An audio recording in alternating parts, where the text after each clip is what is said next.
We are starting today with nutrition class number 1. This is our initial nutrition class that is kind of designed to give you an overview of what life as a bariatric surgery patient will be like, okay?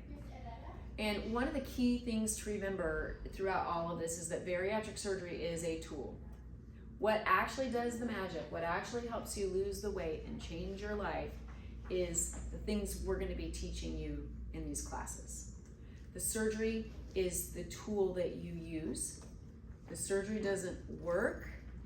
The surgery is used, okay? And how you use it will determine how well you do, okay? These guidelines that we're going to teach you are going to really give you everything you know to be successful long term. How does this work though, right? So, you know, the surgery is a tool, yes, but how does it work? So one of the reasons is, it decreases the amount of food you can eat. So no matter which of these procedures you're doing, your new stomach is small, okay? It also rebalances our energy and hunger hormones so that you're going to be satisfied with a lot less food. If you have a duodenal switch, you have the third factor of reducing absorption of food. So all of these things come together to help you lose weight and then ultimately keep that weight off. One of the things that I mentioned earlier is that how you use this tool is going to determine how successful you are. We have an acronym here called WEAPONS, and WEAPONS is what we try to teach our patients so that they can fight the good fight, right? It's a battle to keep our weight down and to stay healthy, and so we're going to teach you the weapons that you need to use this amazing tool that you're getting so that you can be successful both now and long term. And this acronym stands for water, exercise, protein, no snacking, supplements, and support. We're going to go through those in a little bit of detail. So water is the key important element for life.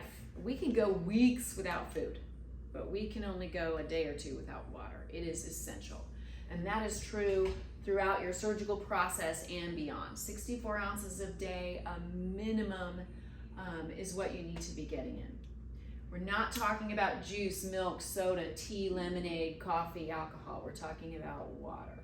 Decaffeinated beverages like tea and coffee are okay, but the caffeine in drinks makes us urinate, so we actually lose water with those beverages. So we want to focus on decaffeinated.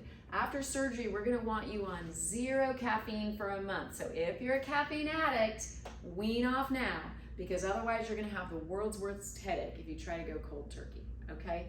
And then after the healing is largely done, a month or so afterwards, you can resume a little caffeine, like 1 cup of coffee or tea a day, but be careful about what you're putting in it, right? You're going to want to follow all those dietary guidelines. Yes? What about herbal teas like mint and lavender teas? Yeah, anything that doesn't have caffeine is good. Those are fine, and those count. I was asking about, because it says like teas, for avoiding those teas, because I drink the mint tea at night, and I was like, does that count as a tea? Because it's just mint and lavender. When we're referring to tea, we're referring to tea with caffeine.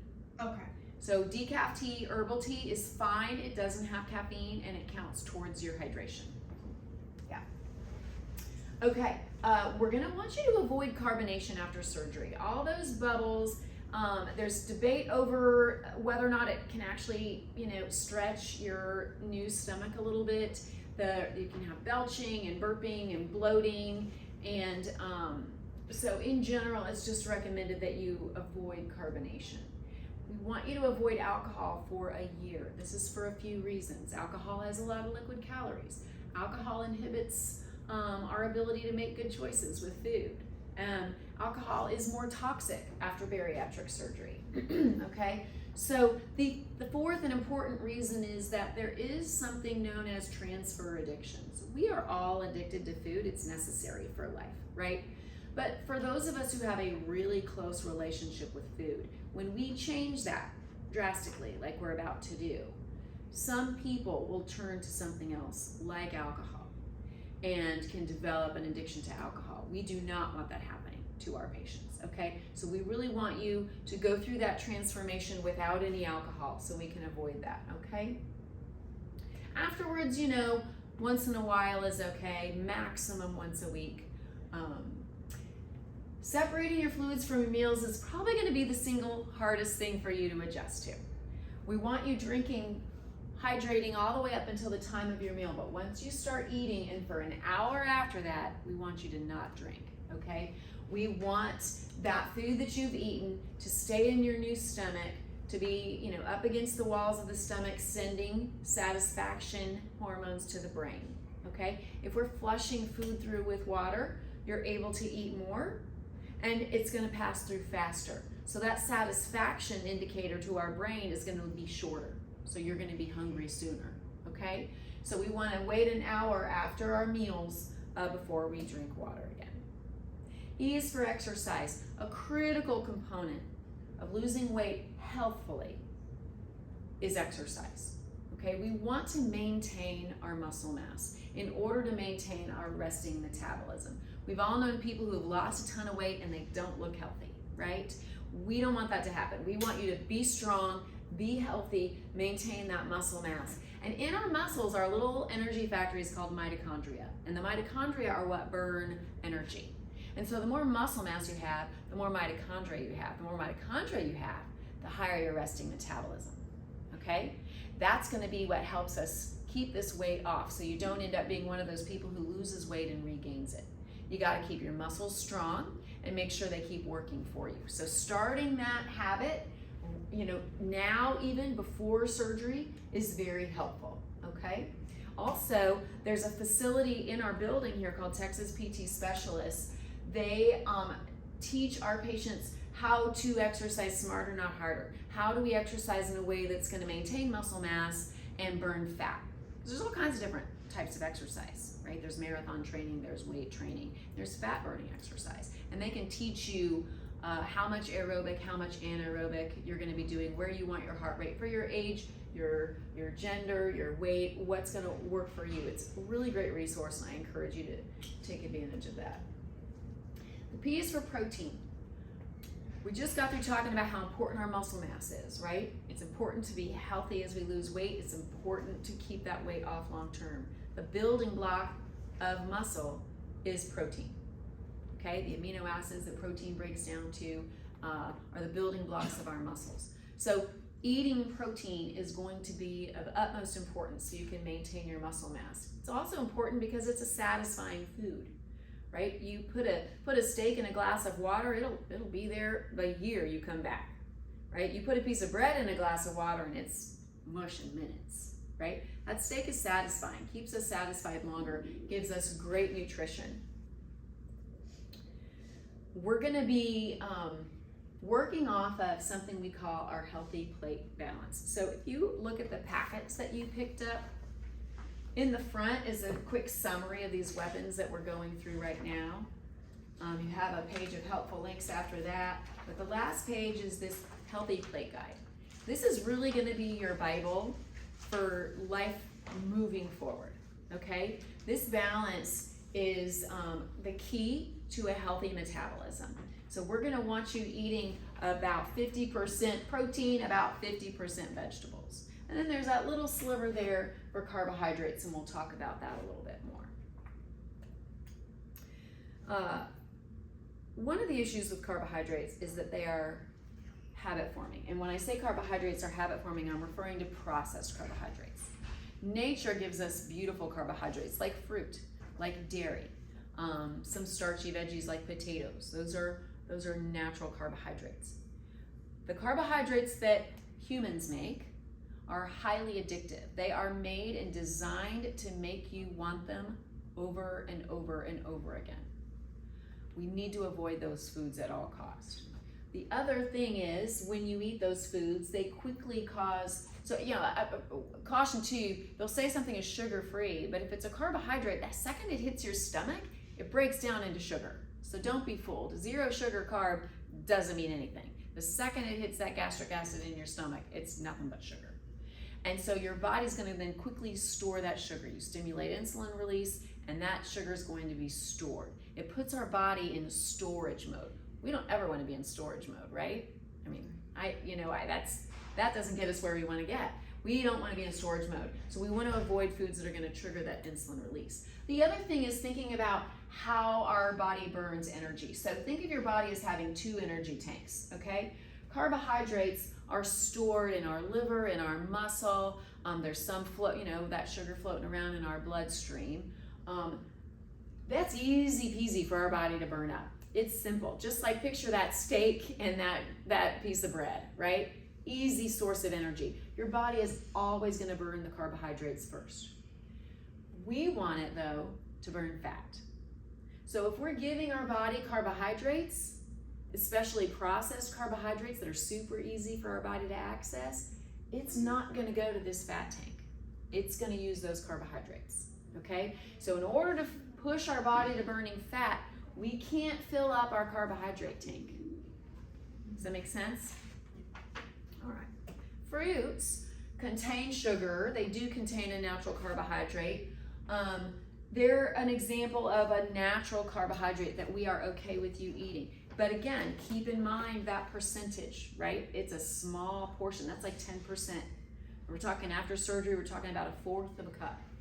So that might look like, a big salad. Got our veggies with maybe some fish or chicken or steak on top of that salad. So we got our 1/2 and 1/2. And then maybe we sprinkle 1/4 of a cup of cut up strawberries on there. That's the proportions kind of that we're talking about. Don't snack on fruit between meals. It just needs to be following this pathway as a small part of your meal. Now, fats, you'll see a section in here on heart healthy fats. Traditionally we used to be very anti-fat. The world was very anti-fat. And we've come to learn that fats actually play a really important role in absorbing certain vitamins. They play an important role in our satisfaction, right? In not feeling hungry all the time. And so there are a lot of healthy fats that we are in support of you consuming, particularly olive oil, avocado itself, dairy fats, fats in meats, nuts. These things are not terrible. We don't want you eating huge amounts of them, particularly if you have heart problems, but a little bit of them can help maximize your nutrition and can help minimize snacking. You are going to hear about a pre-op diet that everybody's going to be on for a week before. Meal replacements like protein shakes are really good options for that. We're going to want you to do 2 protein shakes, or you could do a protein bar, and then 1 small carb-free meal, so meat and veggies, okay? That's gonna be your pre-op diet, and you'll get a handout from your advocate outlining that in more detail. Protein meal replacements are also good options long-term for some people who have a hard time picking out what to eat, or they are on the road, or they're a nurse and they don't always have access to sit down to a full, regular meal. They can be helpful long-term too for a meal replacement, but just remember, they're a meal. Okay, they're not a snack, they're a meal. So moving into next is no snacking. So this is probably the most important guideline long term. We eat for a lot of reasons other than hunger. We want to make sure that we have fasting swings, that we're not eating throughout the day, because fasting is when the magic happens. Okay? Fasting resets our metabolic hormones, it reduces inflammation, and it pushes our body into that fat burning mode. If we go back a minute and we remember those tanks of energy, whoops, there it was. We want to burn this carbohydrate up, anything we have stored, and we do get some carbohydrates from our vegetables and all kinds of food, right? There's some of it there. We want to make sure we burn that and get to the fat burning. This takes time. So if we're eating 5 to 6 small meals a day, we're always filling up that ready-made energy. We want our body in fat burning mode, which means we have to have fasting swings to allow it to get there. We've got to force our body into that because it's hard work to fast. Our body doesn't want to do it, okay? So we're going to have you eating 2 to 3 times a day, no more. Keep your meals to less than 30 minutes. We don't want you grazing on a protein shake for 3 hours, right? Whatever you can finish in 30 minutes, that's your meal. After that, you put it away and we're in fasting.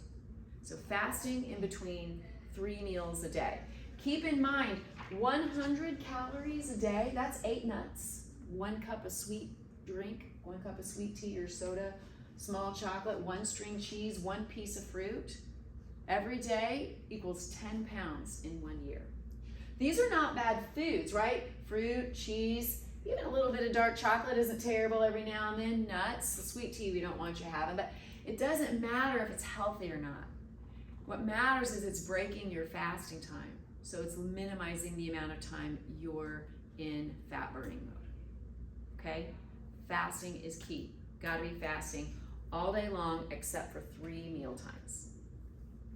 Okay, supplements. You will need supplements for the rest of your life, no matter how great you feel. If you've had bariatric surgery, we strongly encourage you to take a bariatric specific vitamin. They are modified in a way that enables your new anatomy to absorb them. You won't be able to absorb regular over-the-counter vitamins as easily. At your nutrition class number 3, we're gonna go into that in great detail. We'll go through exactly what you need. It's not complicated, you just need a bariatric multivitamin and some calcium, and some people like a little vitamin D. It's not complicated, but you do need the right vitamins, bariatric specific vitamins. And then support. We have, through Northeast Baptist Hospital, we have a support group that's online. We send out a monthly email newsletter. We've got some great resources on our social media channels, and our YouTube channel has really amazing videos about every post-op topic you can think of. Our website has a wealth of information. Under the patient support tab is a patient education section. You will see our entire bariatric surgery handbook, an in-depth nutrition guide going through all the stages of eating. We have educational videos, recipes, meal plans, lots of good stuff that's available to you there. Also, under that support tab, we have a link to our FitMate coaching program. It's a dedicated one-to-one weight loss coaching program that you can sign on to online. And then we have an e-store to make it easier to purchase good vitamins and supplements. So lots of great support. And then on the 3rd floor is a bariatric counseling center. Remember we were talking about we eat for other reasons than hunger, right? We have an intimate relationship with food, and it's an important one. But it can help as we're transitioning from eating to kind of eating more than we should, or the wrong foods, to transition into a lifestyle of healthy eating. It may be a good transition, but it can still be challenging.